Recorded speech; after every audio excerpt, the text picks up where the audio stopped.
Meeting to order. All orders. Tammy Bain. Here. Nicole Chaput. Joseph Dugan. Paul Driven. John Eppers. Here. Jennifer Finney. Here. Matthew Heil. Here. Melissa Johnson. Here. Gene Kirkton. Kyle Klimp is here, and Michael Yockley. Here. Thank you. Madam Chair, just briefly, can I remind everyone to make sure your green light on your microphone is on and make sure to hold the microphone in front of you when you have a chance. It keeps going off. That one does. Bump the little gasket. And It so sure says. Oh. it's the mayor's microphone. It's what it says. All right. Public comment, nobody here. Is there? Nobody online? Don't see anyone online. Yeah. Emerson, Councilmember Smith is here. I'm gonna Yeah. wait in just a second, so. But I don't know that he has public comment. He's usually just been everywhere. Okay, very good. No items for governance. And new business, we'll start with. Did you want to approve the minutes from the last meeting? Oh, good idea. They've been distributed. Are there any corrections or additions? Seeing none. We'll call for approval. So moved. Second. All in favor? Aye. Aye. Any opposed? Nope. The minutes are adopted. Who made that second? Was that? Me. Thank you. Madam Chair, as you all, you had some Zoom issues. I guess Jenny Starkey had to recreate the Zoom. It's going to look a little different. It's an actual meeting. It's not a webinar. So like Councilmember Smith, you usually wouldn't see him on when he's watching as a panelist or an attendee. So you'll see the public pop in. If there is any issues with Zoom bombing or anyone interrupting, I'll mute them and such like that. I just want you to be aware of a little different format on Zoom because it got recreated as a meeting, not as a webinar. Oh, okay. It's just a little different. Okay, very good. New business, we'll start with review with Article 13.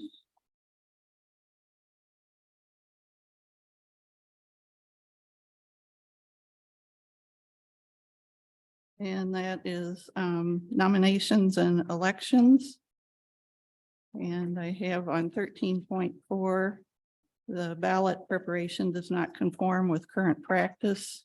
And the city clerk has recommended language that ballots should be prepared consistent with the powers of St. Louis County Board of Election Commissioners and state laws.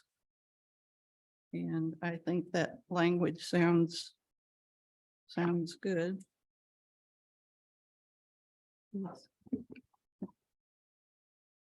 Anyone have any other comments?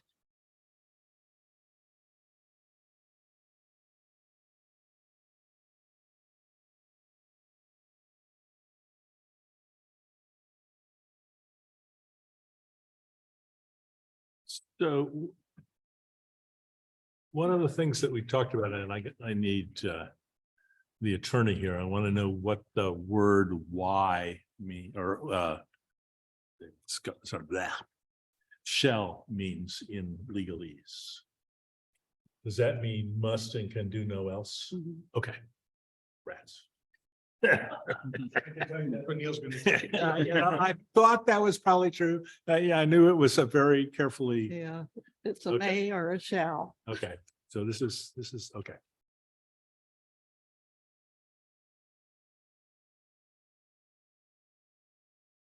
But I guess that unless somebody or Neil has any objections, do we want to adopt Katie's suggested language?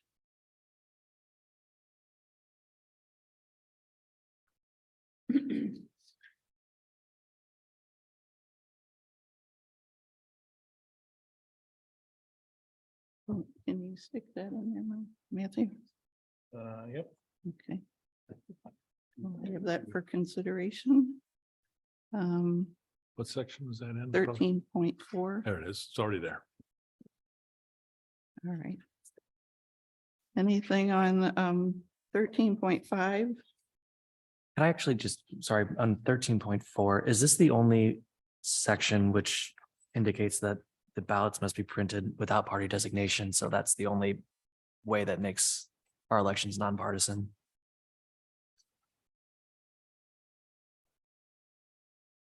And does this body agree that that is a practice that should remain in the charter, that we have partisan election or nonpartisan elections, excuse me?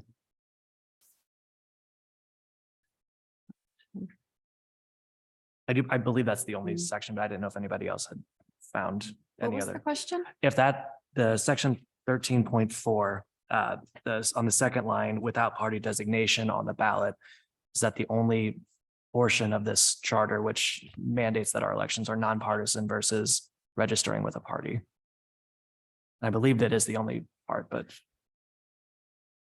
If you're correct, that's the only location in the charter that Mhm. does indicate something about nonpartisanship. okay. There's also nothing in the charter that would authorize partisanship, so. we are- But if, like, my suggestion is if we remove that, would that allow the city to do partisan elections? I don't know who has the answer. It's number one for Neil, yeah. Hey, thank you. Are the ballots governed by the state or county, the way that works? I mean, why is that here? I mean, don't we just send them stuff and they do it all? At one point, I would imagine, I certainly don't know state history as well as the mayor, but likely the charter existed prior to the county operating the elections and such. So we now conform under state law to using the county election system, to obviously operate elections. Some municipalities in other states still conduct their own elections. It's a municipal function and not a county function. So I would imagine charters, I think that's where that derives out of, especially for when there's not a county election and we're just going to hold an election. At one point, we probably had our board that went through that process and such. So would we be appropriate in changing this to say we're using the county election system and we'll do whatever they tell us is required? Is there a reason for not doing that? Well, right now, remember that state law supersedes what we have in here, so we function under state law anyway. So as you all are talking about, our list might be really long. It doesn't change the way we do business at all by leaving this in there, because state law tells us what to do here. By state law, we must use the county operation. Even if it's just our ballot, just the city initiative.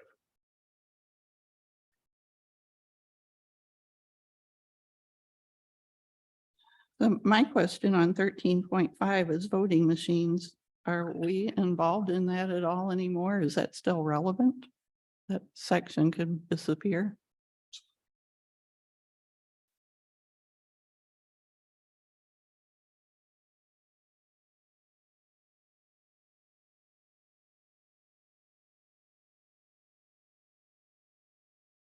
Madam Chair, is there, from the city standpoint, was there a reason that 13.5 wasn't offered as a suggestion? I just want to make sure we're not taking something out that connects with something I don't else. think there was anything that, in our provisions and the conversations that made it that rose to the level of taking out, considering how state law interplays over elections, right? It was just a matter of all the things to look at in the charter. This is one where the state law is very clear and governs us very explicitly. And so it was really the printing of the ballots issues came out as we look farther into initiative and referendum to the language, I believe it was on the A4 housing issue. Our charter says write referendums, that the petitions have come in a certain way, but the county says write them this way. So we had to conform to that. And that's when we ended up having a flip in that question. When if you support it, you vote no. And if you oppose it, you vote yes and such. So that was a piece there that came in. And so we have been cognizant of that of recent, but the basic mechanics of elections, we just have not looked at as staff because it is so prescriptive from state.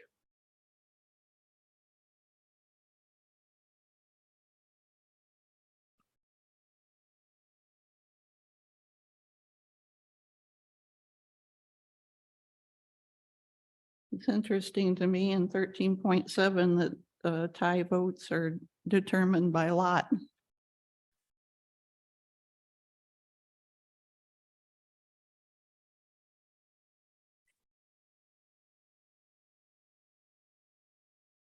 Anything else on section 13?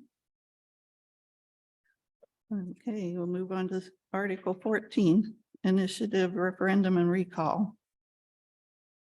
And the staff recommendation is to increase the initiative referendum and recall thresholds to 25% of the votes cast in the previous November general election in an even numbered year.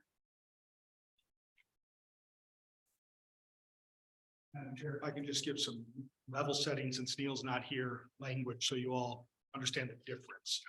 Initiative is electors of the city putting together a petition to create an ordinance. So electors of the city put together an initiative and say, the city will build a soccer field, right? And that is the ordinance, and they put that and under our charter, bring that forward.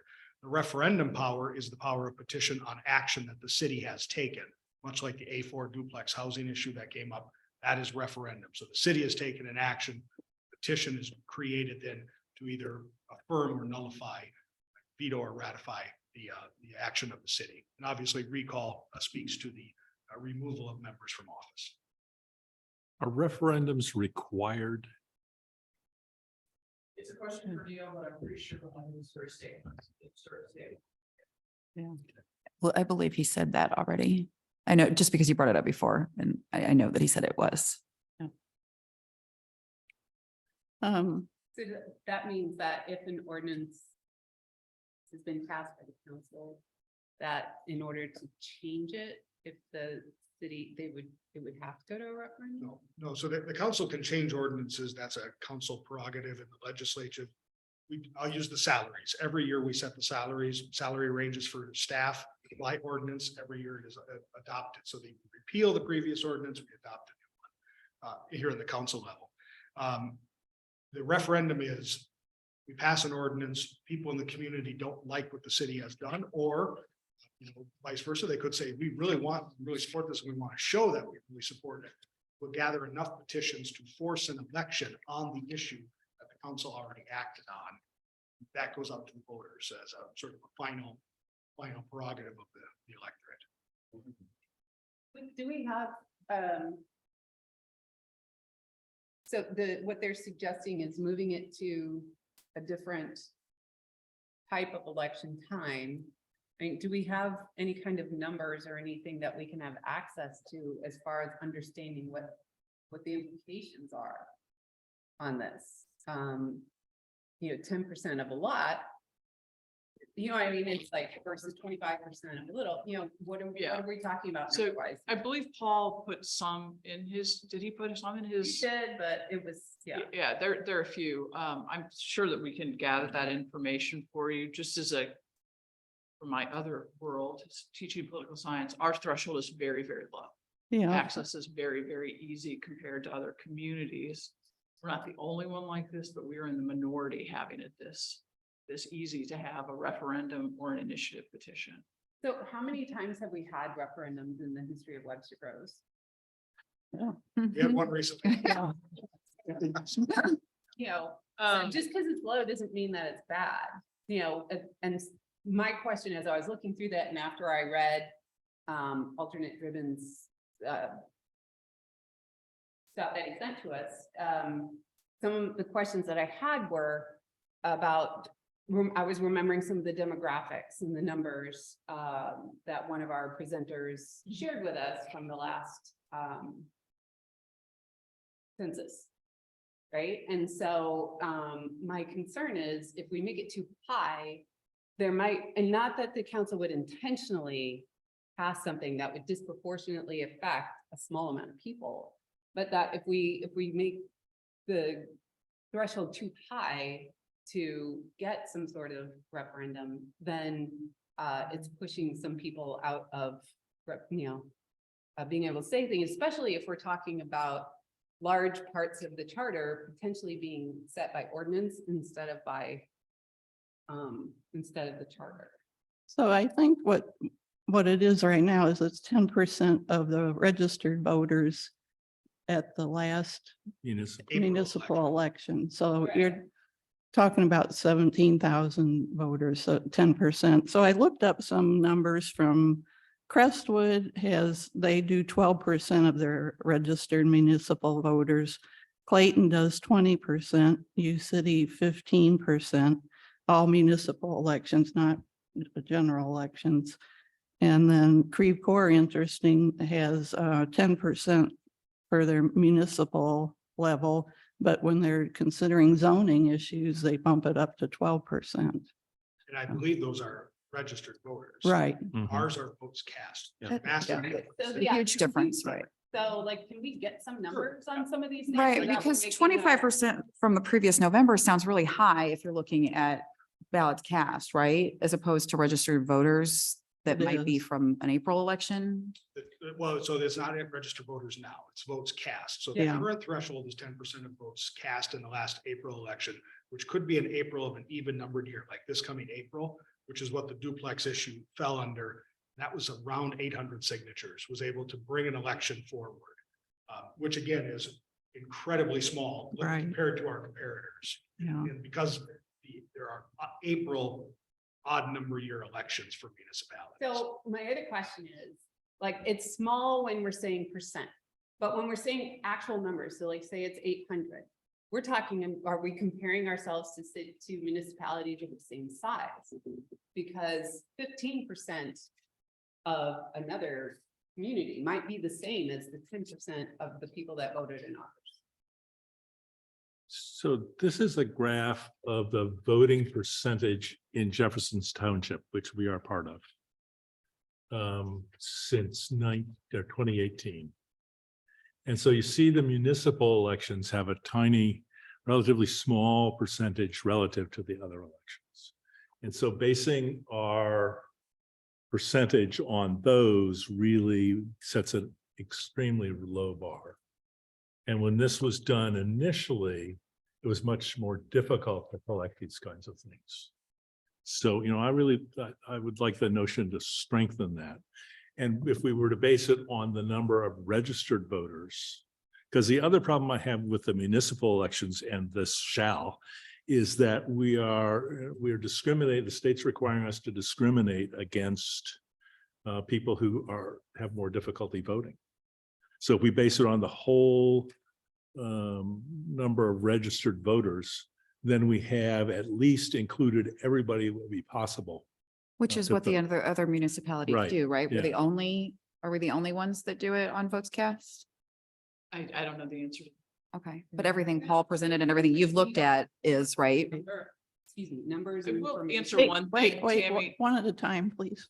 If I might make Yeah. one comment, you talked about, are we comparing different sizes? Because it's a percentage of votes cast, that essentially normalizes the size of the jurisdiction.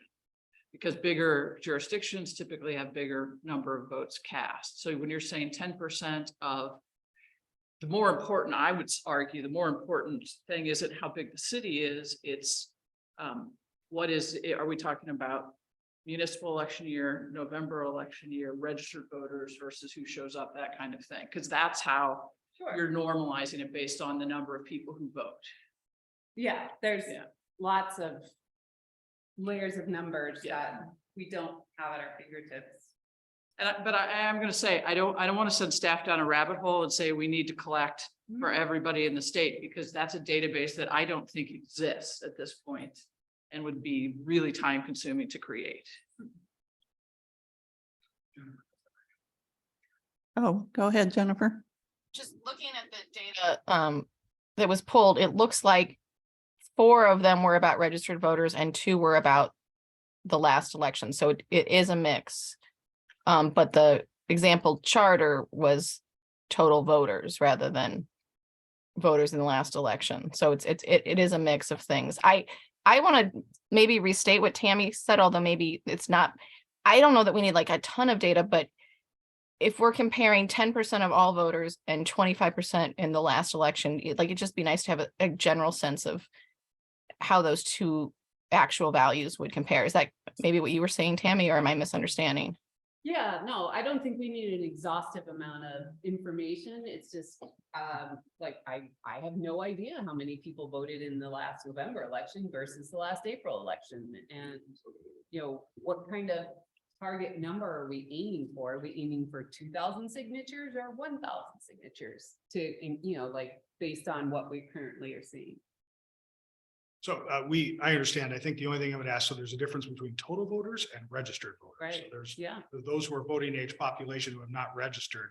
So do you want all three of those looks? Because we can pull those numbers in, the voting age population in general, give you a sense of that.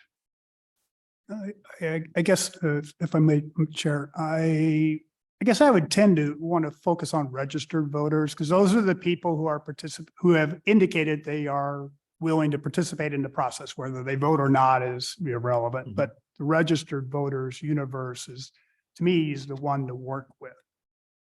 Yeah, that makes the most sense to me. Yeah, Mm. I agree. I think trying to get more people to engage and register to vote is a different.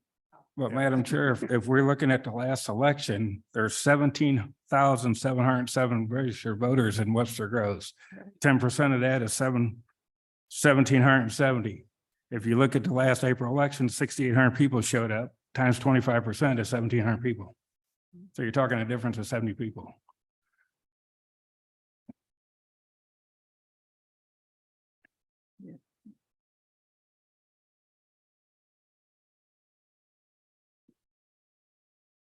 No, the last, I can't see your chart, Nancy. The last April election was how many voters turned out? 35%. 35. And to me, that seems higher than usual for our April elections. In April of 22. Yes. And so that number does, if I'm correct, Mr. Heil, that's all of Jefferson Township. So Yeah, there are about yeah. 10 precincts that are in Kirkwood and other municipalities. They're Yeah. included. in those numbers. Yeah. Yep. Obviously, the April even numbered years are going to be different than the April odd numbered years. Right. That, you know, as the staff looked at and I don't want to linger on this too long, but as staff looked at this, that was an issue. We talked about the duplex issue. If it had been a year later, would have been a different election and a different threshold, right? And so you're really going to an election this coming April that will maybe have 3,000 voters, right? And a really small number. And as staff looked at it and looked at other places, what point does the threshold become limiting to taking steps that may be necessary by the council to get something done without fear of having to have a $30,000-$40,000 election follow that. Now, that said, we don't want to disenfranchise the people, but at what threshold has to be shown by the people to be able to show that we bring in, take that action. That was the point of the Mhm. pondering question. Mhm. So we can gather a little bit of data and come back to this question. Madam Chair? Yep. Just one other thought just to put out for the group, at least in my perspective, is looking at the recall process. Probably at 25% seems like a right number to me. But it also seems like a more serious decision that voters are bringing forward to remove somebody from office. So I think, you know, whatever we decide or eventually here is to keep that in relationship, to have everything 25% across the board. I don't know if that's But of what logical.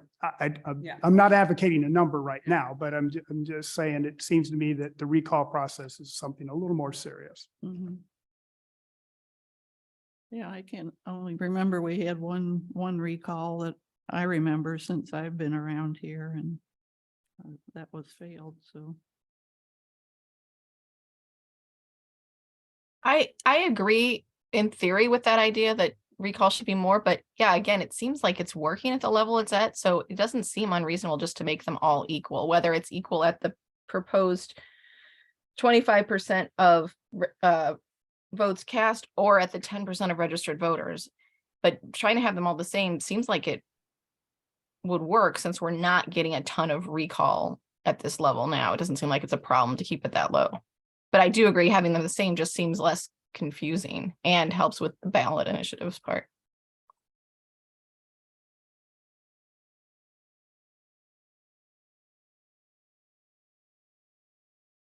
Okay.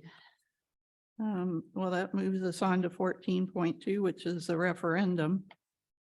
And again, that's at least 10% of the number of votes cast at the last regular municipal election.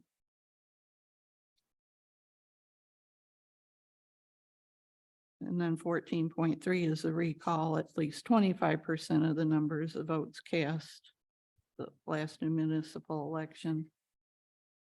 So do we want to roll all these together and consider after we get some data back? Okay, Madam Chair, I guess, Yes. we were kind of touched on it earlier. It'd probably be helpful to know how many referendums have come up, over the last, I don't know, whatever timeframe we want to use, last 5 years, last 10 years, just to kind of know the number of special votes that have occurred. That's the clerk. Yeah.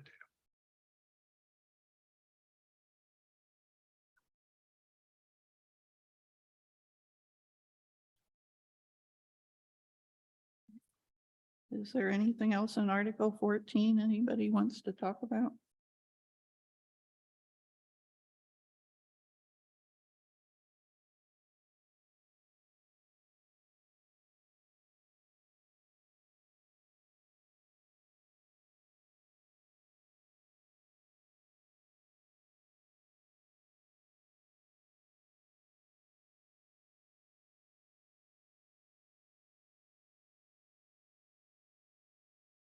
Madam Mayor and members, not in asking for any change, but when you look at 14.9, the issue I mentioned about the yes and no, this is where the charter tells us on those ordinances to have a for and against. Look at that language, 14.9 for the ordinance or against the ordinance. Of course, St. Louis County and the Board of Elections, the state law about those ballot proposals leads us to that yes and no. And so that, that changed that nature of that question. There was not a for or against presented to the voters for the yes or no on the basis of the state. So within following the state law, is that kind of language allowed in the wording of it? Do you know what I mean? So like, it would be a yes or no that you would click, but are you allowed to say that voting yes on this will be? The ballot question is written, shall the ordinance, whatever number it was, be repealed or such, whatever it may be, but there's no expository language on the local ballots. Unlike state level, the Attorney General sometimes writes a short little blurb that goes on things. There is none of that in our local initiatives. But or in referendums. in the last initiative, that was very confusing. I mean, there was a lot of, now, if I vote for this or I vote against this, exactly what am I doing? It's not, it was, what you're saying makes sense to me, but I kept reading about people who are very confused about I what that encourage you to look, is. if you go back up to 14.8, the charter sets out, and if you are interested in this, something to look at.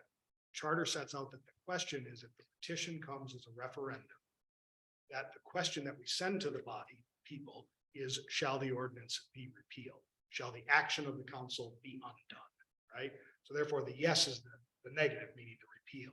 No is the keeping. So now the charter contemplates that not using yes, no, but using for or against the ordinance, which makes it clear. But when you insert that yes, no, it does take on that different connotation. Mhm. So if that is something you want to look at, that would be the section that you deal with that question and how the question is framed.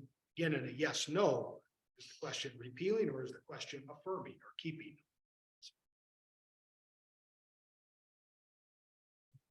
So it's some way to potentially frame that in a way that is less confusing. Whether that's possible or not, I don't know. Believe it or not, they tried very hard on that to Uh-huh. get, that wasn't the most confusing option. So, yeah, but it's just very, very hard.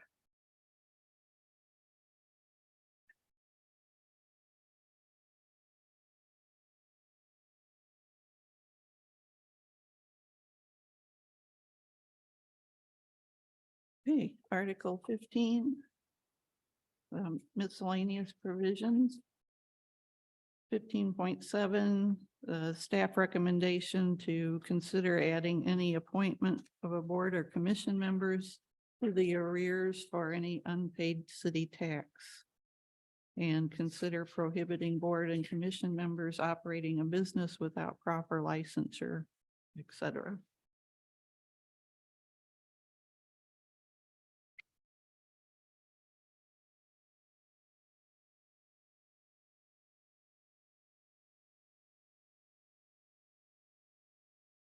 Does anybody have any thoughts on that? I know people trying to get on the ballot for election have to have their taxes paid up.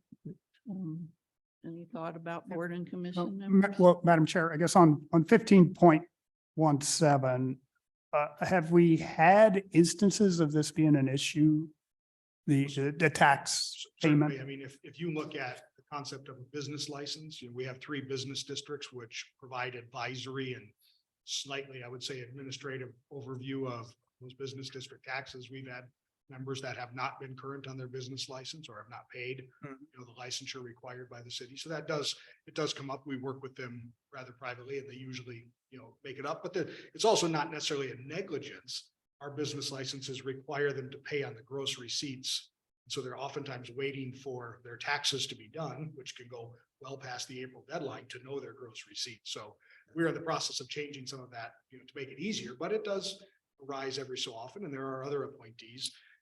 City taxes may be anything from utility taxes and other things that may come up. And some of those we'll never know about unless the county or utility company lets us know. But it does speak to, it's a value that is added that we have to have city taxes paid. So I'll just be clear, your income tax is not paid. That's not a city tax. So, there's a wide world of taxation that is not under this section. Is this something staff could address through an ordinance rather than having it in a charter? We easily could, ma'am. It was just a matter of, you put this in charter and did you want to have, if the council and committee, commission so desired, did you want to have it in charter provision as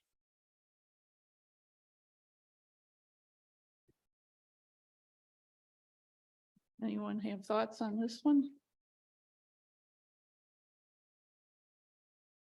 It seems reasonable to have everybody with the same standard. Seems reasonable, but it would be on like a B list, not the A list of our top concerns. Yeah, it's not my top priority.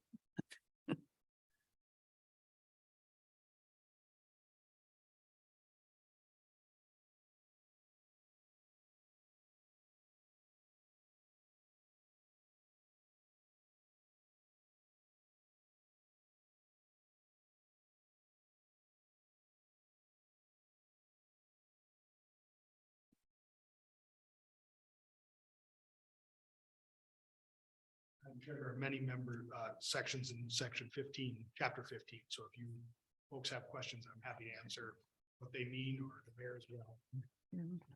Some of them are either point. I just had one thought when I read 15.2 proof of ordinance that,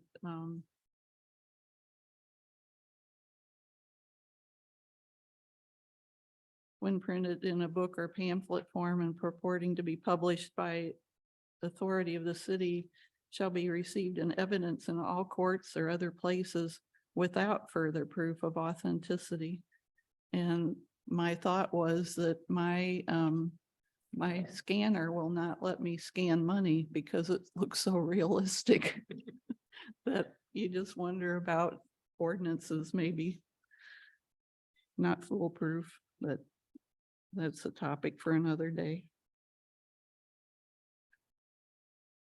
In 15.13, what are official bonds? Official bonds, this is a surety given by the city, bonding actions for the certain members of the staff that are responsible for funding. So the council, this requires bonds. We issue, the city pays for bonds on the city manager, myself, the city clerk, and all others that have responsibility for receiving and dispensing money. So, that we are bonded employees. That is done pursuant to this under our insurance program. That includes all the way down to our high school students who take in cash at the concession stand.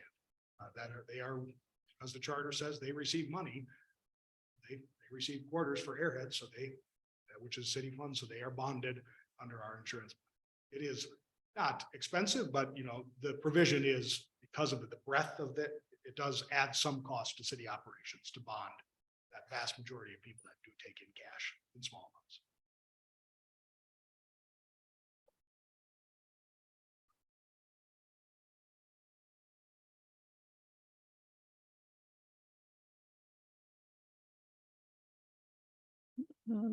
move on to multiple sections. Madam Chair, if I can just briefly, Yep. Mr. Eppers, you did ask me about remitting of taxes. Did you want me to discuss that section? Okay. So section 15.15, the remittance of taxes, this conversation did come up at the city council meeting. I'll give you an example. The council wished to fund a low-income senior citizens tax rebate for utility tax. So the amount of taxes you paid to Spire, Ameren, Missouri American Water, that we charge a utility tax as the city.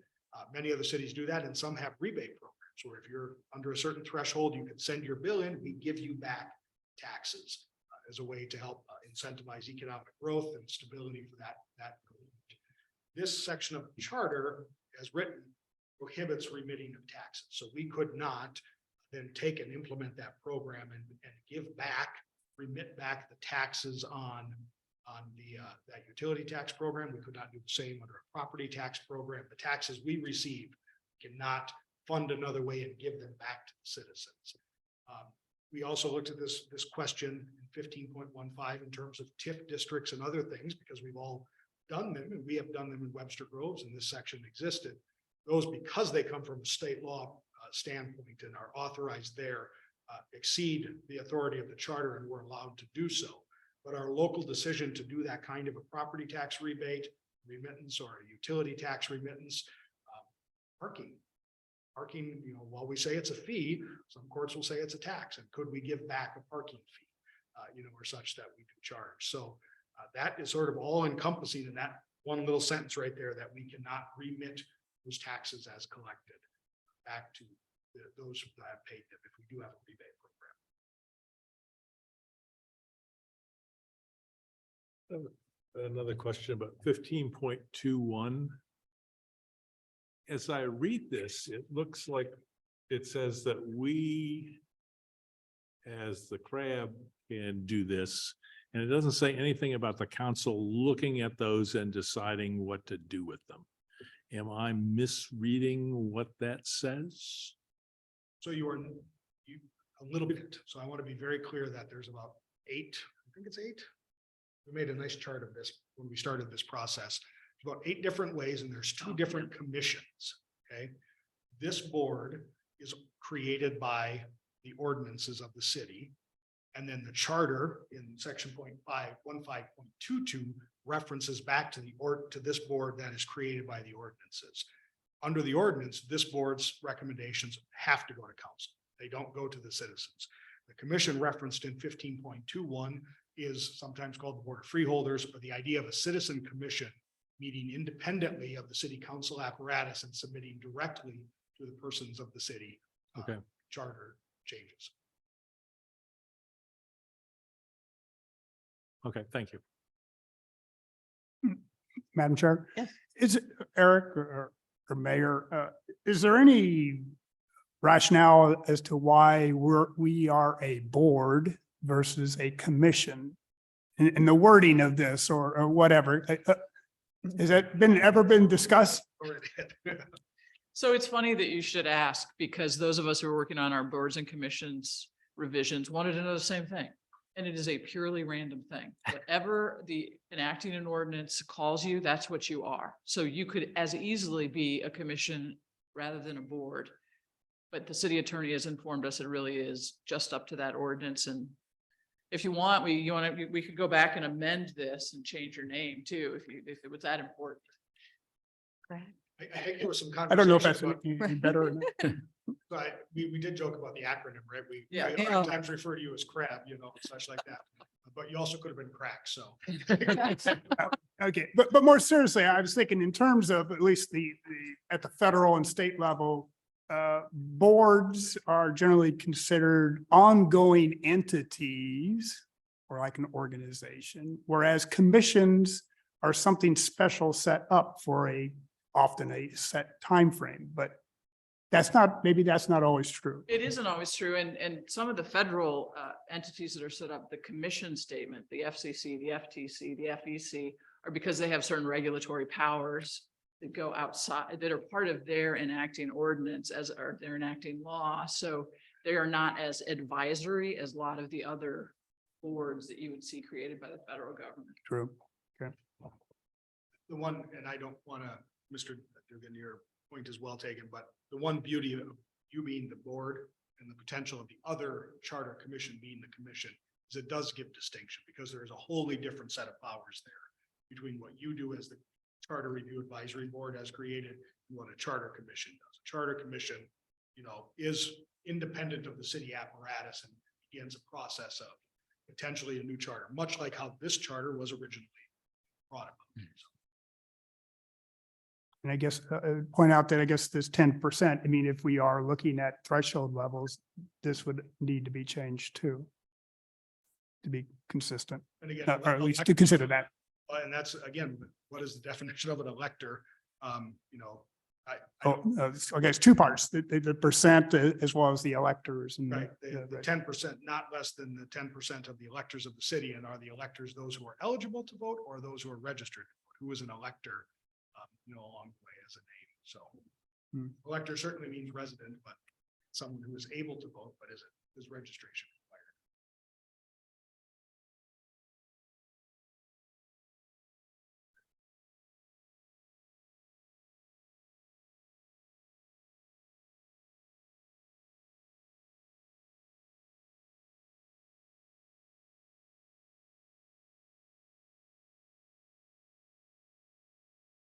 We ready to move on? Okay. The other part of the multiple sections was including but not limited to section 2.3, council qualifications. City manager 3.1, director of finance 5.1, director of public works. Section 7.3 Personnel Board, Section 8.1 City Attorney, Section 9.2 Judge must currently be a resident and elector. And if boards and commissions remain in the charter, review of Section 11.1 City Plan Commission, other areas as identified.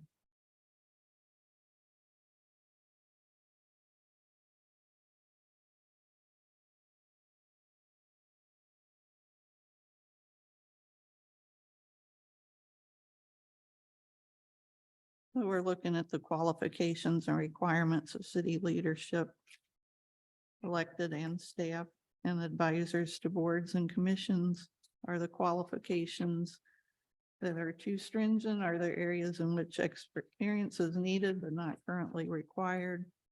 Qualifications should be in line with DEI values, recognizing that formal education and credentials are not the only way to establish expertise. So we can start with 2.3 and the council qualifications to see if those are acceptable.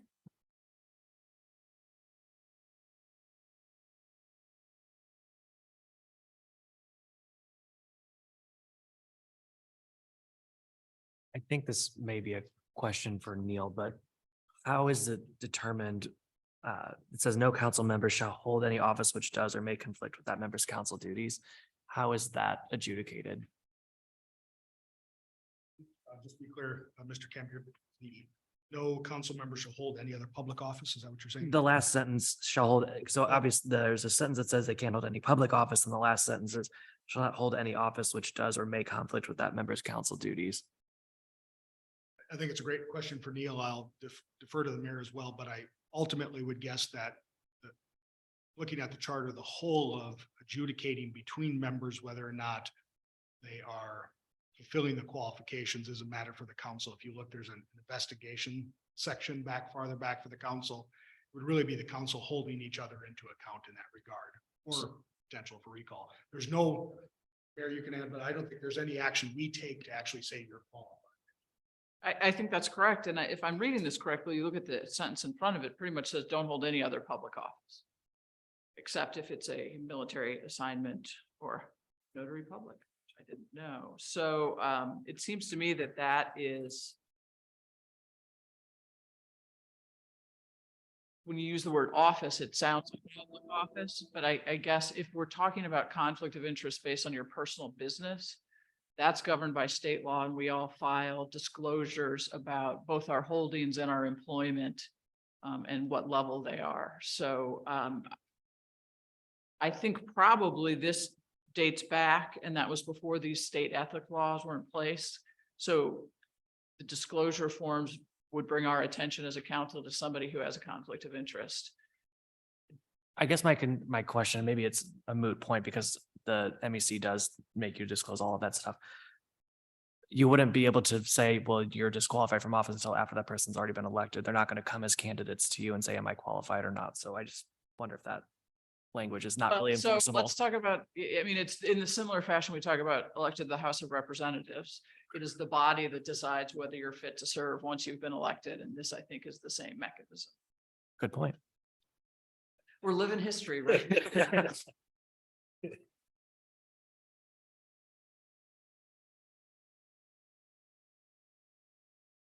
On this section, when we're referring to public office, is that to be interpreted to be both elected office holders and appointed professional office holders, or how does this get defined? I don't believe we have interpreted it as a public office holder, meaning an appointed official outside of the city of Webster Groves. The charter is clear. I, as an employee, could not also run for the council, right? The charter is clear in other sections. I believe our inference there has been in terms of legislative office, that public office, county office and such. There are many cities that don't have this, and you have some folks who sit on many different boards or different groups. So. Right, so as an example, I sit on the County Fire Standards Commission, which oversees the fire academy. That law for the county is defined. There are a number of us who must be elected local officials in order to serve on that commission. Right. So I'm pretty sure that doesn't mean, we don't mean that here.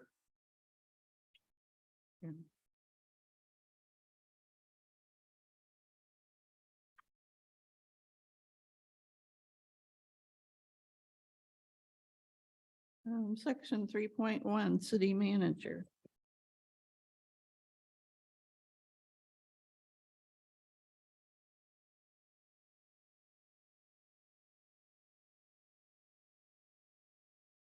Regarding the qualifications for city manager, are they okay, too strict?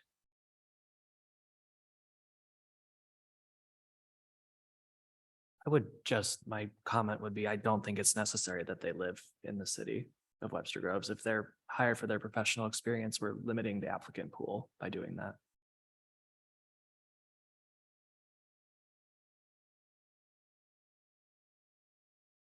I certainly won't comment. I'll just give you a piece of background. The only two officials that do have a residency requirement left, other than the elected officials, are the city manager and the judge. The city attorney, that did have a charter change a few years back. So the municipal judge and the city manager must live in the city for the charter, other than the elected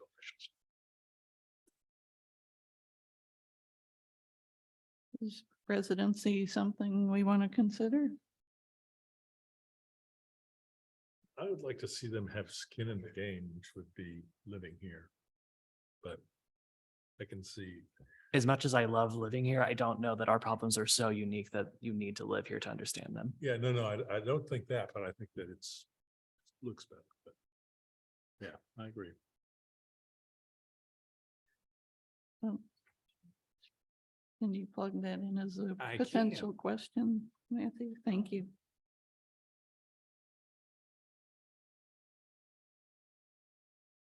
Anybody else on this one?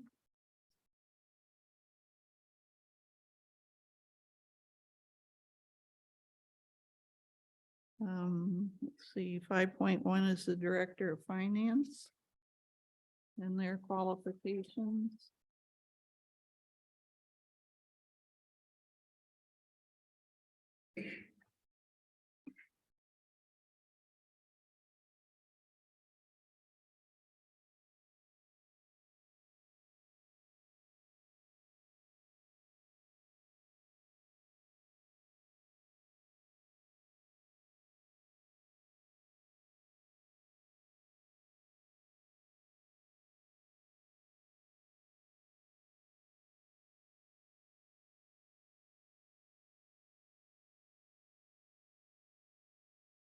Seems pretty broad in city manager's ability to hire someone. Mhm. I'm satisfied with it.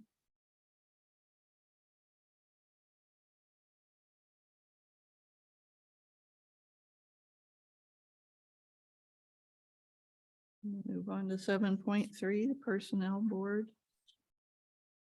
Oh, Oh, Can I go, 6.1, Madam Director Chair? of Public Works. Yes. Madam Chair, could I go back to 5, just on the finance, Director of Finance? No, we have a Director of Finance. I mean, there's a separate person, right? Within, you. And when those positions are advertised or appointed, I mean, is there degree requirements or, and obviously the charter doesn't say that, but was there anything done in any other? So there are, most of the job descriptions in the city do have either a degree requirement or a measured amount of experience, right? At some point, degree requirements become Right. irrelevant for some positions, given an amount of experience. So Mhm. there's standard language on those that do require education marks or a certain amount of experience. Thank you. Okay, 6.1, Director of Public Works.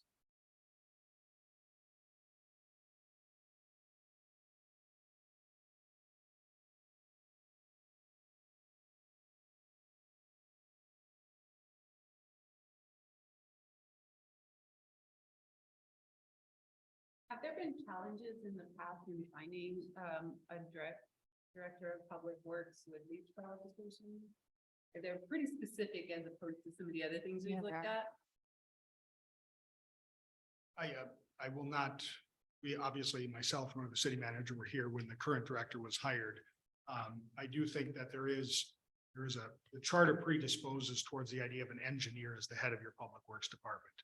I don't know that there's any lack of engineers, but I do think that there is a question of engineers wanting to work in the public service for the levels of compensation versus what the private sector can come about. It is something we think about, should we ever need to fill that position? Is there going to be an engineer graduate, who is, looking at that field? And is that always an engineer the best leader for that? Or is an engineer a specific science to be utilized within public works, while a leader may be best? So we have not encountered a problem, but it is something we have comprehended in looking at succession planning. What is the salary of the director? Top of my head, I believe it's a grade S, so that would be in the range of 110 to 140. That's a range.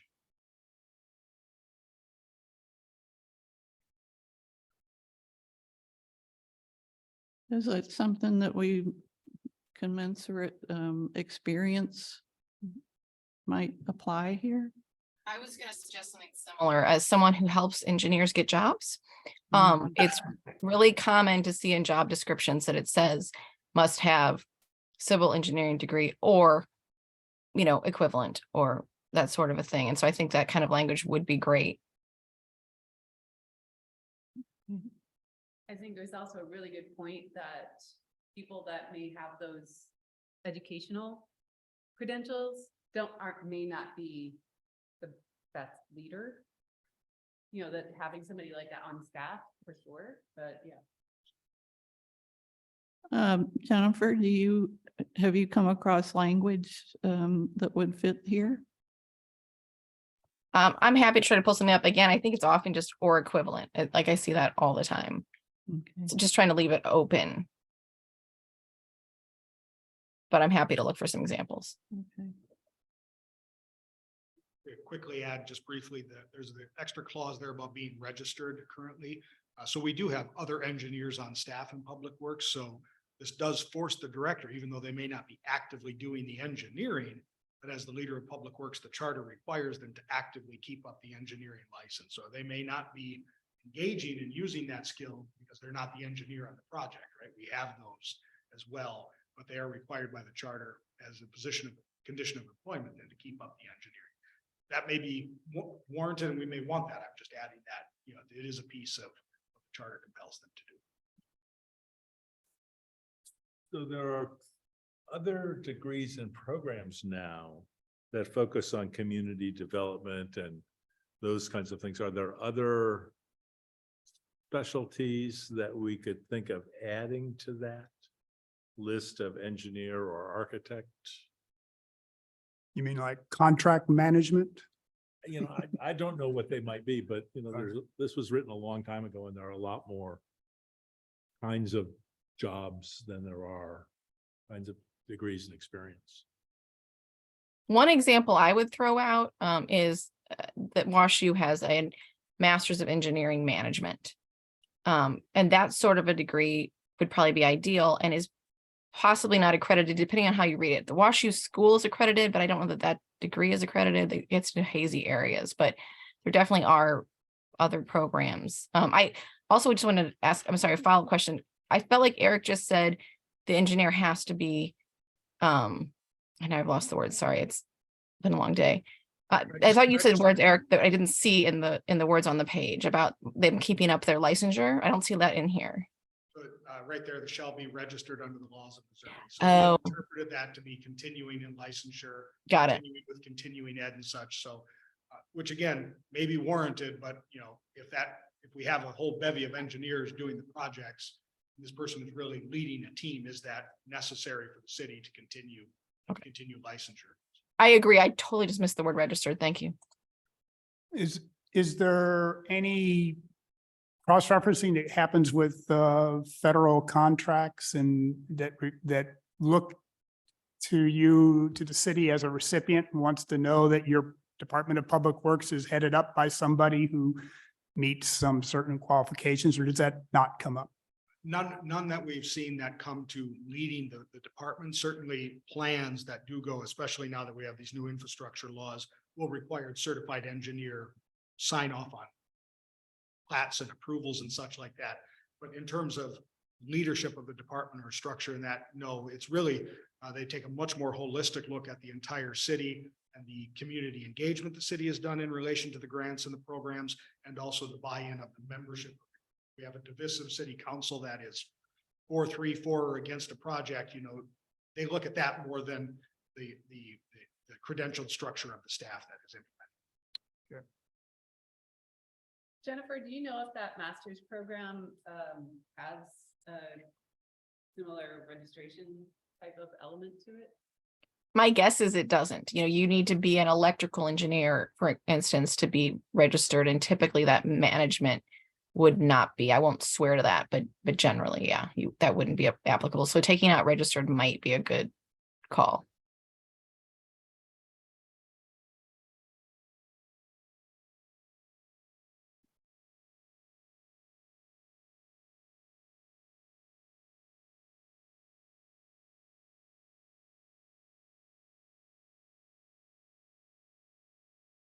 I have just two questions, and one I think is for Eric. I don't know what the cost is for the individual, but does the city pay the costs for them to keep their registration and their continuing education? So in general, if you are required as a part of employment to maintain, whether you be a planner, an engineer and such, we do pay for continuing education. Same happens in finance with accounting and continuing education. So we generally do provide for that for those staff.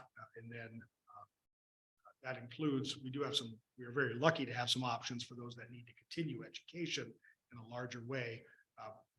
Connections with Webster U and also the tuition reimbursement program through the community college and other schools. And just for the benefit of the group, I guess, I do think it's good that we're considering adding things on top of, School of Engineering or Architecture, but also we don't necessarily need to put a job description in the or in the charter, and maybe we just take it out entirely and let the city manager determine what the job is best filled for. I agree, because as you said, this is only one of a couple that are really this specific and the others are very broad, so. That was part of what we were considering in general, wasn't it? Not including the departments in the charter, but allowing them to be governed by the ordinances? Yes, but I was just saying, since we are considering adding these other, I think, good ideas for programs that could make them eligible, maybe just removing the requirements in their entirety would be good for this specific position.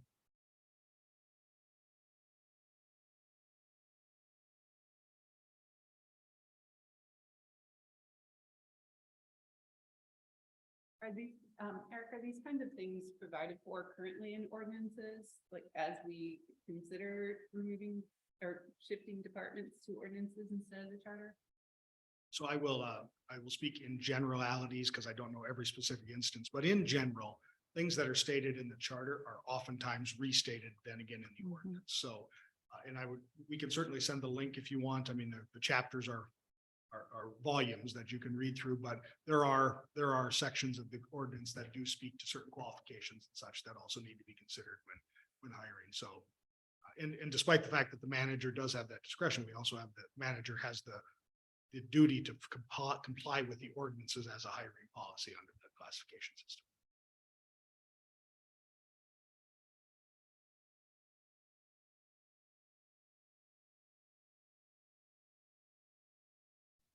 Okay. Section 7.3 Personnel Board.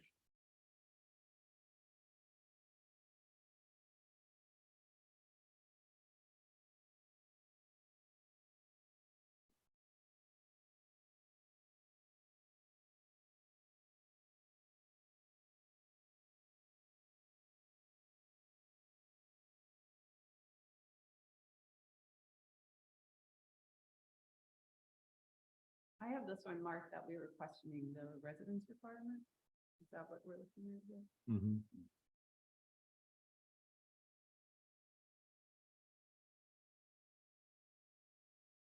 And don't I remember that we don't have a personnel board?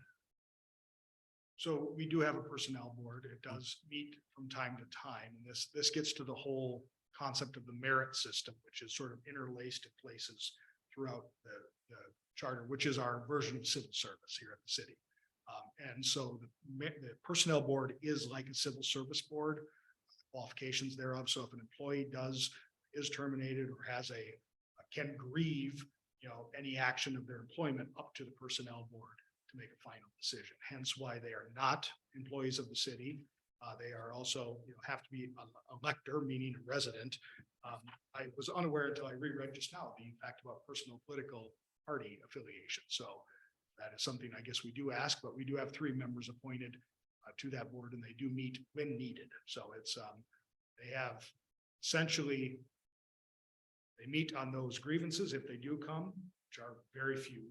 And then if there is a change to the merit system rules, which are pretty set and there's not often a change. So they don't meet often, but we do need them available if there is that kind of issue. And you said there's 3? 3 members, yes, ma'am.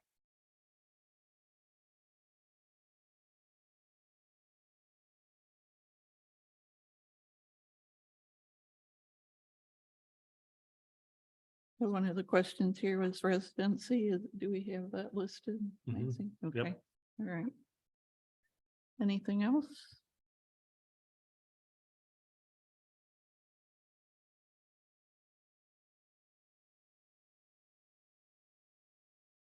Mm, 8.1 is the city attorney.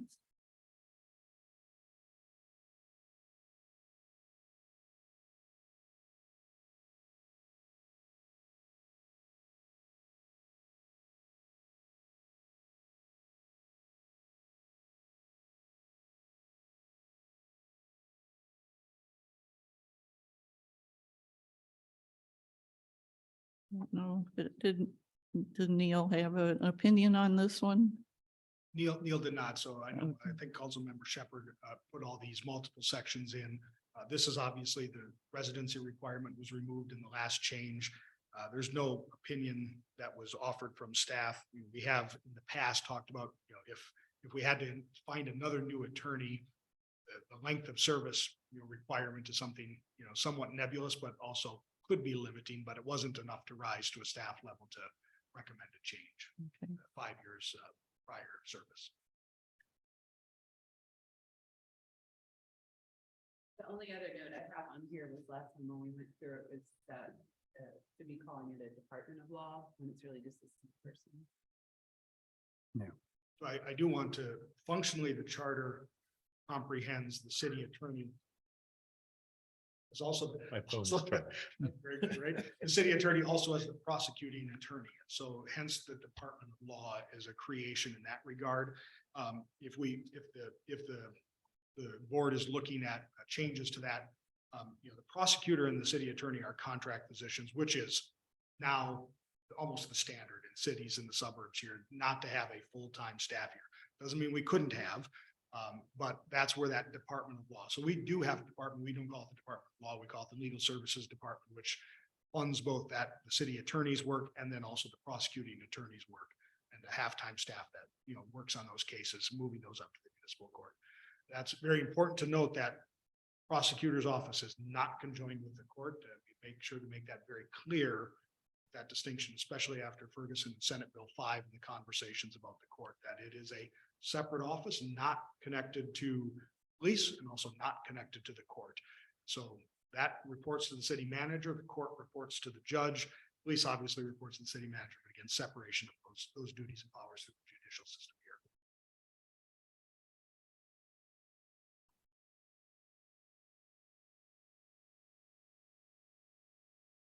Is the judge a part of the legal services department? Judge is not, the municipal court is its own separate department. And so, and again, under the Supreme Court rules, while the staff are city staff and we do oversee them as like the city manager's office, that's my role, one of my roles. That's all done in conjunction with the judge. So if there is going to be a staff issue addressed from such, the judge is involved because under court rules, they are the appointing and supervising authority of the court staff. Concept of the three branches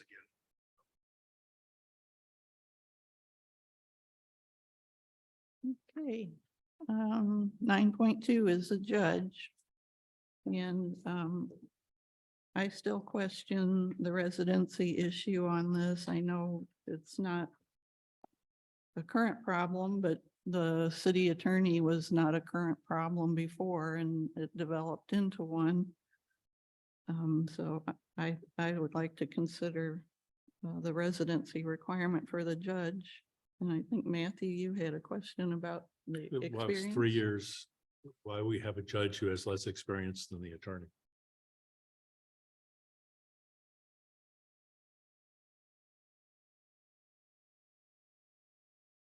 I don't know the answer to that one. Well, you could be an attorney for many years before you become a judge, correct? Hmm. So you still could have a great deal of experience, even though you've only been a judge for a few years. No, they have to be practicing law for just 3 years. Oh. Yeah. So yeah, it's no. Right, yeah. That's- You're right, that doesn't make sense.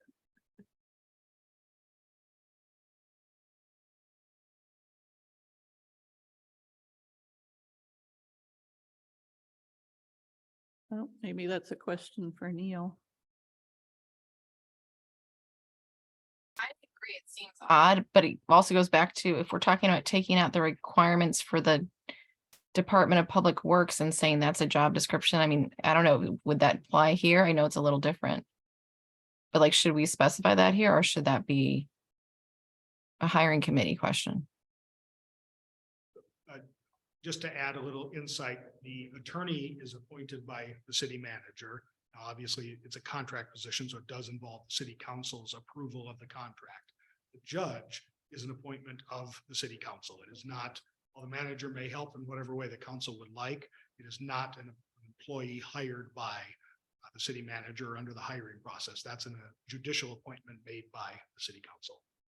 We're actually about to go through this process because our current municipal judge, there's an age limit in which you are by state law forced to retire. And so this, we think of these as, right now, we're putting together the process of how are we going to interview, what questions are we going to ask and what requirements are we going to have on top of what's required here. So consistent with your point, Jennifer, is there will be another place where you can put the qualifications together. Even if it's simply a matter of the council creating those as necessitated by hiring.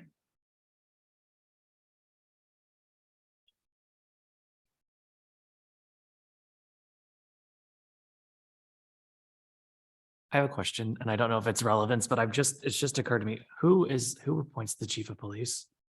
Chief, who is it? City manager does? Who appoints the chief of police? Yeah. City manager. So Okay. other than the city clerk and the judge. all Everything other else. Appointees are through the city, all other positions are through the city manager. Council obviously appoints the city manager, city clerk, the judge, and then board and commission members.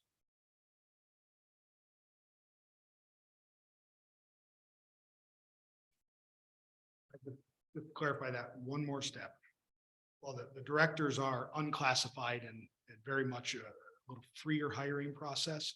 There is again, the classified service under the merit system. So it's not just whoever the city manager may like to hire. There is a process and required qualifications for most, in fact, 95% of the hired positions at the city under the merit system. And the directors of the departments are also merit employees, not, no, sorry. So merit, it's a different word there. So they are unclassified. Sorry, you get So them. that's fine. So they are at-will employees. So they are directors such as myself. Those unclassified employees, which are listed in the charter, are subject to at-will employment. So meaning that we have no grieving right to the personnel board or such. We take it up with our appointing authority, which is city manager. And obviously the city manager is unclassified as well. The council, has that process they can work through to discharge the city manager at their discretion.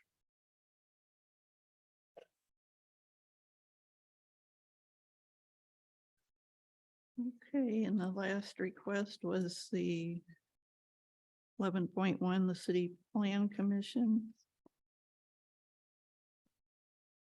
If boards and commissions remain in the charter, a review of section 11.1, and I guess that's still to be determined. Madam Chair, I do know, we obviously are working to have Mara come and talk with you all. I think this really is a question of, and Neil referenced this, but if boards and commissions are removed from the charter, does this stay? And again, Neil, I think referenced a lot of that. Much of what the plan commission does is very statutorily driven. It's become such a state issue that there's even more prescriptive things in the statute. I don't know if any changes are necessary here. But I just want you to be aware that, obviously we would look to what statute has and such if you do want to approach a change in this and work with Mara to make sure that changes are conformed to what we have to do by the state. Could we change the title of section 11 to land use development and environmental planning? Absolutely. I don't think there's any changing the article name would not change the duties and the powers there. It still would be the plan commission. That's the statutory name. And most, again, all those duties are well listed in state statute on what they must do and such. So Matthew, the naming that you suggested, is that from other? I think I just made it up. Oh, I'm not sure where it came from. Okay. It's in my notes, so I'm, Okay. if I am an authoritative source, then it's from me, but I have no clue where it came from. But no, dealing and thinking explicitly about the environment and about development and land use is really what it is that group should be doing. And thinking about the environment as well. So I think that just changes the notion. That was what I was thinking.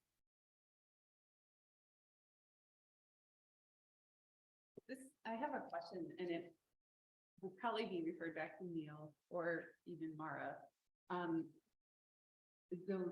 The terrible things that Neil told us about how subdivision plots were used in the past to exclude.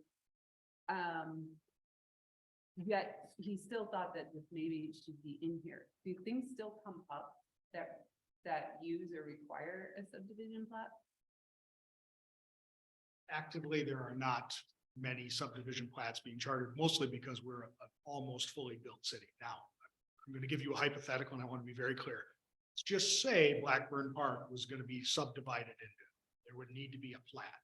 So that would, if land became available like that, and if it was going to be subdivided, this would still apply. Or if like the Great Circle or something relocated. Exactly. Yeah. Okay, I didn't want to use business names, but right. No, we're not taking any parts for anyone listening, so. No. Big pieces. Yes, Um, Jennifer. Yeah, so because my question is, or my concern is with those terrible things we've seen and I feel like in recent history, we've seen where things have been, the clock's been turned back, so like if leaving this in creates a wedge for the future of people to try and be exclusive again. You remind me where you want to say, oh, you're. 11.4. I would just add the state law actually just, state passed a law last year that was combined with the home-based business bill that we discussed that did preempt all the local covenants that, are of note, right? That, the racial covenants that did exist in areas of the state. And so they have now ruled that they cannot be it's taken too long, but the state has essentially said they're without power. I don't know that a plat could be done in that same way again. Now, that said, that's relying on the state not changing the law to make that potentially doable. So I'll just add, the plat itself is not the problem. The plat is defining the piece of ground. It's what we attach to the plat that's the problem. And that would take additional, at the local level ordinances or at the state level statutes. And frankly, most of the terrible things that we talk about that have been attached to plats, Supreme Court has outlawed anyway. We could look at homeowners association rules or other kinds of things, but I just want to make clear that the square is not the problem. It's what we do with that definition of a piece of ground, Sure. which has to be separate from the definition of the plat itself. Right. But it seemed from the way that Neil was describing it, that it was a sneaky way that people who had ill intent had used something that existed in the charter to further their interests. Yeah, I didn't interpret it's connected to the plat in that when they were defining the plat itself, they added this extra stuff. Right. But we still, as a city, need to understand what the boundaries of land are, especially if you're subdividing. And without a plat, I'm not quite sure how we do that. Yeah, I think one of his examples was Crestwood's new development where the mall used to be is now going to be a plat. a great way to think of a plat is when we talk about neighborhoods, right? Webster Gardens, Webster Park, certainly a much older plat, but there are, think of those neighborhood names that we have, oftentimes they are plats. They started as a subdivision platted. Some of them still have private streets that are still, funded by the homeowners on the street.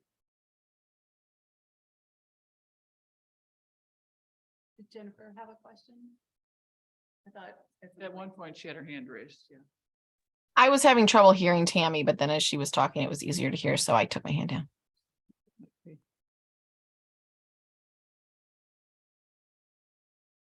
All right. The next item was something charter section new, consider requiring each department head to provide annual testimony to the city council. And that was a recommendation or ask of council member Franklin. So I have subsequently had a conversation with Councilmember Franklin. I think you all can skip over that request. I think he now agrees that that is a place for ordinance or simply a policy of the city council. Yeah, I rather was than just the going to charter suggest itself. an ordinance further. Okay.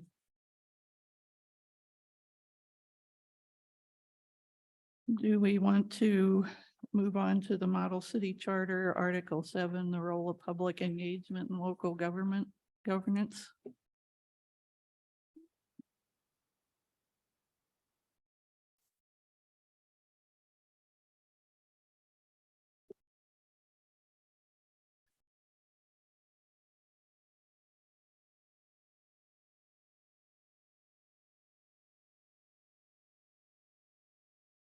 That was pages 55 to 60.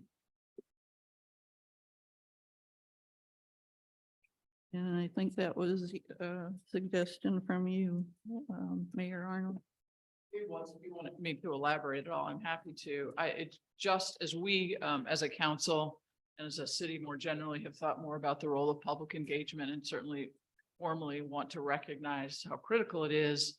The charter's silent on the issue, other than the requirement that for some things we have public hearings within a formal council meeting. Public engagement isn't something that has to this point risen to the level of importance that it finds a place in the charter.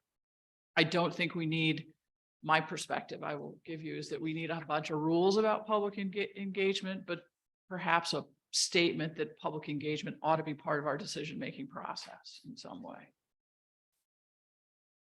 Do you see that as a separate section or in the preamble?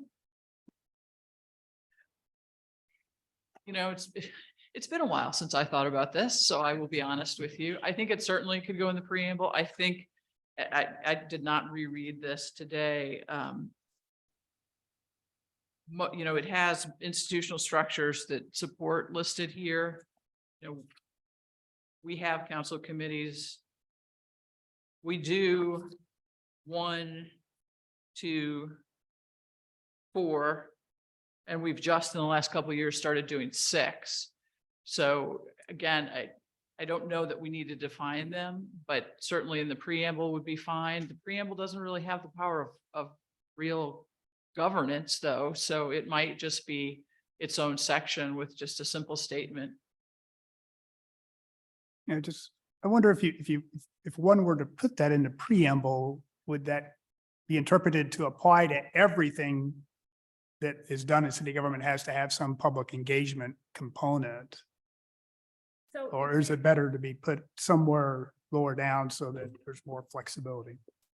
So I'm wondering if we do take chunks out of the charter and refer them more to ordinance, would that be a place where language like this would come in? You know, would be that, you know, as some sort of statement about public engagement in creation of. You mean make that statement in the charter or make that statement at the beginning of each ordinance? So if we were to take some of these departments out, wouldn't we have to add a section that says that departments and decisions are now going to be, you know, deferred to the city manager and the city council governed by ordinance or whatever? Would that be a place to say that whenever possible, you know, the city council and the city should use public engagement to In the general process of creating In the or general in process. creating ordinances. Yeah, I think it could.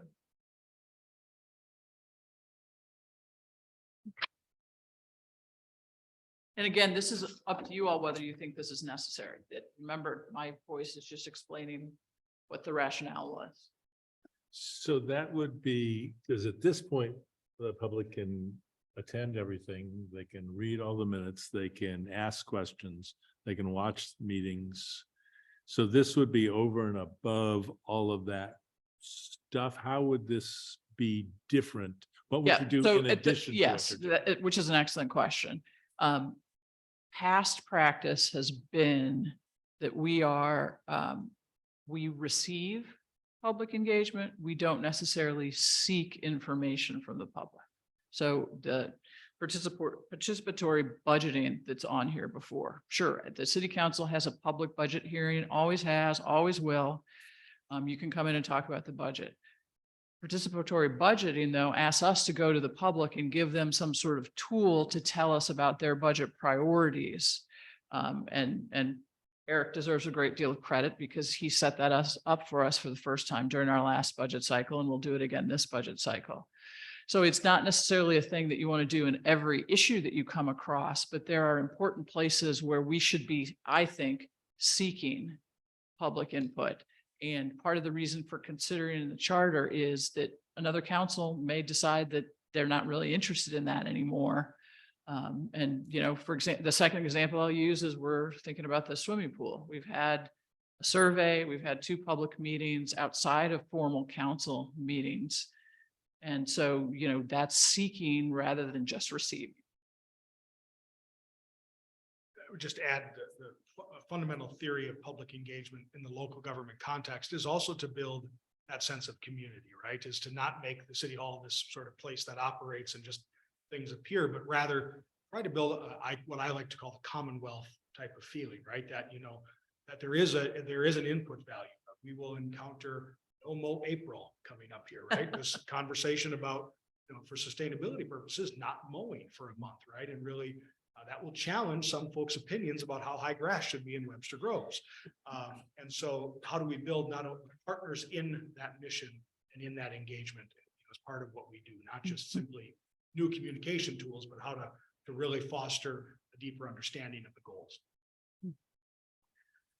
I think your point's well taken, Laura, that I would think it'd be in the charter because the ordinance could be flipped by a different council much more easily than switching a charter around. So maybe we could, if the board likes to think about language that put in the charter or the preamble, then we can come back to that. Or do we agree it should be in the charter or ordinance?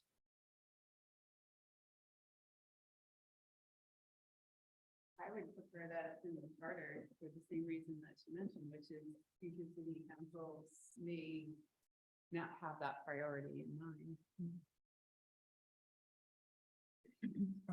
I'm comfortable with it being in the charter. I'm not torn as to whether it's a preamble appropriate, or if it's something else elsewhere in the charter. Yeah, maybe we could toy with language for preamble and a section. But, Yeah, for where that would be required or where it would make good sense to do and what we don't know. yeah, I know Kirkwood did that for for where they would put a bike route. And so they had citizens indicate where they want that to go, and they use that in their planning. I think those kinds of things would be great. And I also think, just if you don't mind, Madam Chair, section 7.01 has language, sort of general language defining what you mean by encouraging public engagement. Defining it, it's page 55 of the model charter. okay.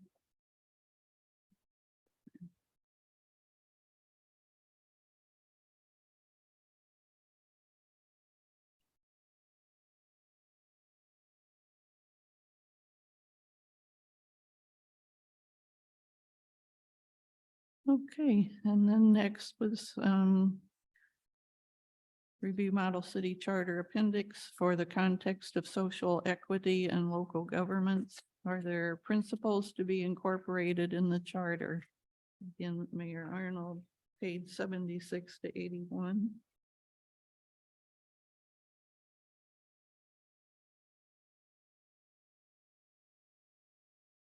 And again, this isn't necessarily a proposal for particular language, but are there places where it seems appropriate for us to either change language or insert language? And this just, coordinates with the fact that we as a city just a year ago got a report on a diversity, equity, inclusion study that we are now in this budget cycle going to do some implementation of, I believe. And, are there things in the charter that either are inhibitors to that, or that we might make greater encouragement of following through on those things?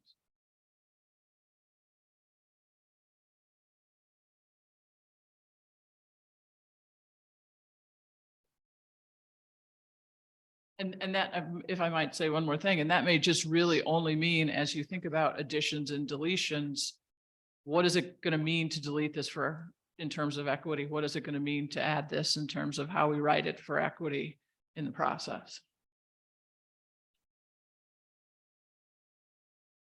So to your point, it's not necessarily that it's a separate section or vision or whatever, but it's to be looking at it with that lens as we are going through the other. And clearly you've already been doing that, by the way, because this discussion today about qualifications is a good example.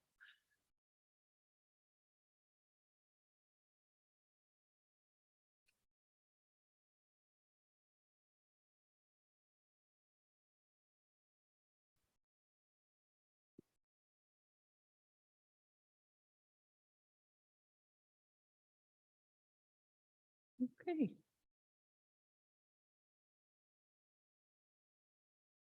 We'll move on to old business if everybody's done with the charter. The subcommittee assignments for awards, term limits, and public engagement. And I want to thank people for volunteering. for awards. We have Kyle, who will chair the committee, Paul Dribbin, and Nicole Chapu, and Matthew Heil. And public engagement is Tammy. She will chair the committee, and Joe, and me, and Jennifer. Oh, you did? I didn't get your email, Michael. Okay. All right, so it's Tammy, Joe, Michael, and Jennifer. Chair, under the bylaws, you're ex officio on all the committees. Right. You get to vote on that. And I don't count as a quorum. Okay. Thank you very much, everybody. Okay, questions and comments related to charter articles that we've already reviewed? I have one thing in our preamble. It says 1945 instead of 1954. It should be changed. Anybody else?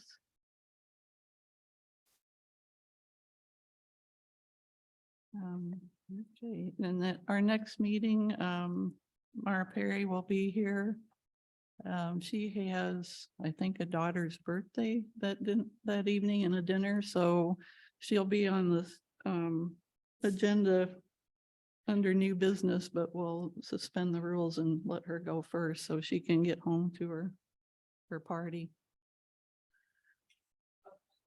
Madam Chair, before we move on, do you want to just talk a minute about how subcommittees can meet and we can find rooms for them, but they also have to be publicly noticed and just Right. the mechanics of that, or if the chair of each subcommittee wants to get in touch with staff or myself, we can work on Yeah. that because we can get the locations and things like that. Yeah, and I was gonna send an email out to each subcommittee with that information, and also Joe and the compensation committee's format for developing their final comments. So we'll do that. Are we required to meet here in the city building for subcommittees, or is it something that can be done in more casual nature, or do we really need to keep it? So you are not required to meet here. However, the city does require, we obviously have to notice it, so it has to be a publicly accessible space. And in the past, we have Zoom is a question, right? I mean, we have not required subcommittees to make a public Zoom, but there may be, as long as you're not making decisions, you're ultimately bringing things back to the body. But if you need a Zoom to be able to meet, if you do, just consider that if members need to have Zoom capability so that we can make sure we get you scheduled at the right spot or such as needed. We've had subcommittees in Frisco, we've had them. Do you want to push one name?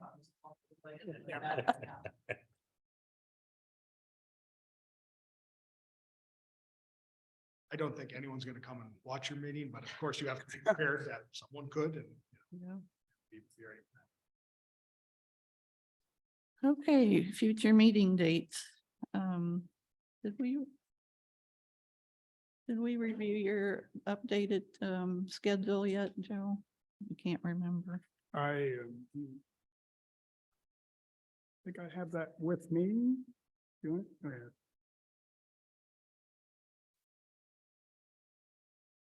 Yeah.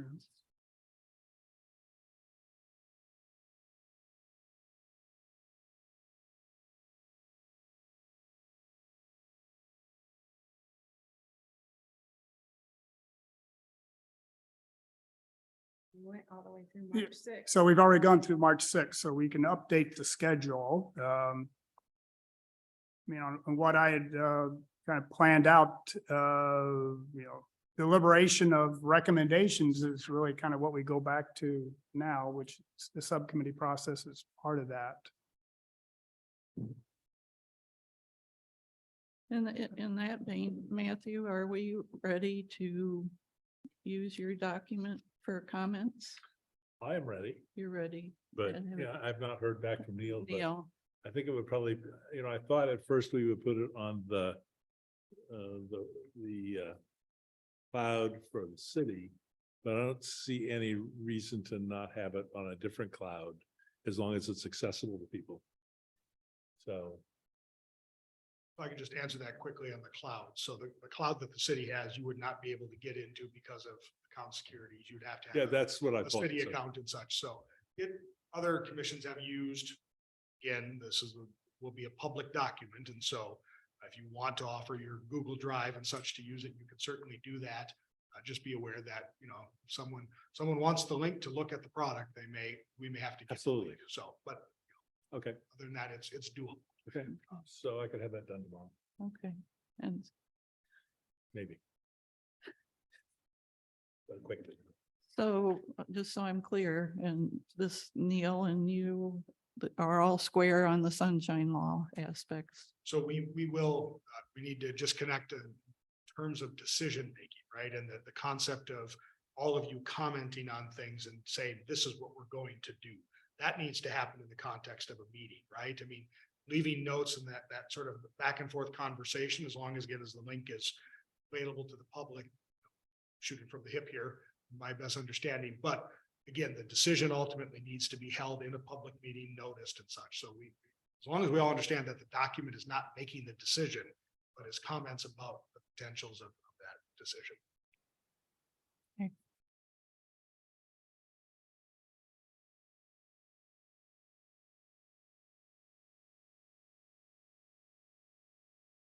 All right, you good, Joe? Madam Chair, are we meeting on the 29th? I'm sorry, I just wanted to, at a scratch, or is that? Yeah, I have March 6th and March 29th.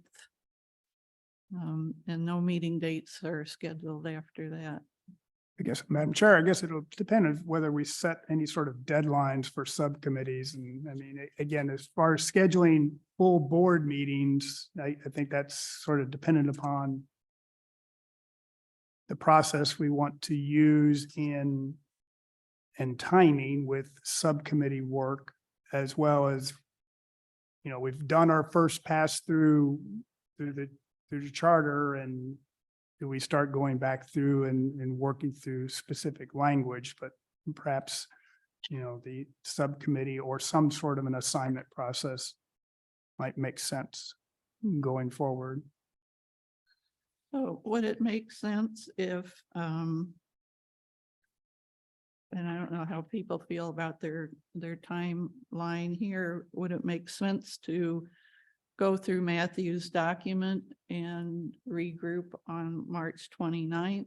Is that too soon? Not enough time? So we are meeting March 6th, correct? So then we would have Mara, but Right. she's gonna keep it brief because she has obligations. Right. Would we then be able to have updates from the subcommittees and go through Matthew's document then?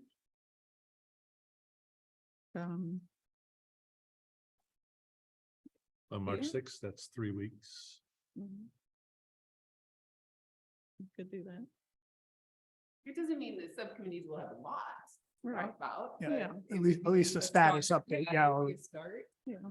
I think that's a good, like a status update, and then like maybe the final presentation would be on the 29th, and that's a good strategy for subcommittees.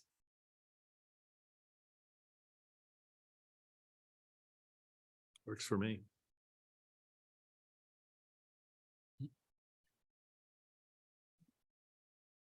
Okay, so. And then the 29th, do we want to just kind of wing it from there after the 29th? Let's see what we get.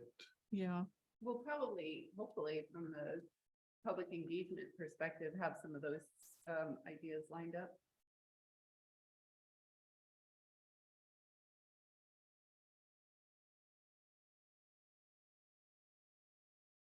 I guess the other thing is you're planning your public engagement subcommittee meeting.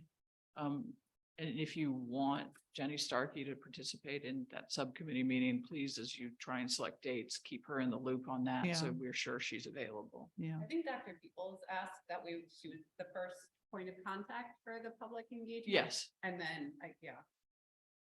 yeah. yeah, she would be very helpful.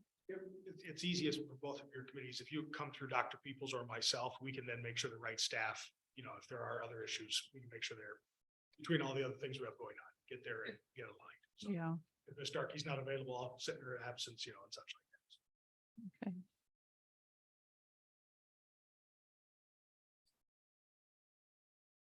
All right, are we ready to adjourn? Is there a motion? I'll motion to adjourn. Second? Second. On favor? Aye. Aye. Any opposed? We're adjourned.